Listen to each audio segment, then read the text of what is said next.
बहुत पुराना गोष्ठी इटा देखुन इटा चाह गछ कि नहले 100 वर्ष ऊपर गलान तांकर इन काम करबार लोक मांगर कहबार हिसाब रे इताके एंदी ई गछ जेते बेले पतर तुली एसन इताके पतर तुलला पर इसन तुल करी काटी एसन इताके इन एते कटा से इटा एते देरो काटी जेसन फेरी तमने किछि मास पर सेटा फेर पतर बनै जायसे फेर से ताके तुलसन और फेर तुल सारा पर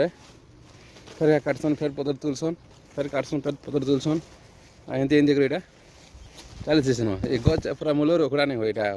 थोड़े लगे देले तने बहुत वर्ष वर्ष पूरा बोले जाउछि वन टाइम प्लान करा जाउछि आउ तार पता के नहीं ता चाय पत्ती बना होछि बहुत बढ़िया अर्निंग होतबा शायद तन मजूरी भी तो तने बेसी नहीं दवाई ताको दिन को 250 लेखन दउछन तो सप्ताह को पड़ जाउछि 7 दुणे 14 1500 लेखन सप्ताह जाक पैसा दिया जाउछि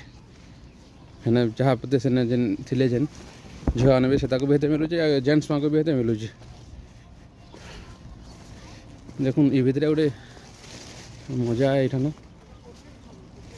बहुत सुंदर दान एटा दिसुछि आई जगह छेली माने भितरे चरुजन छेली चाह पत्ती नहीं खाबार काछि माने चाह अलग किसी गछ माने खाउथे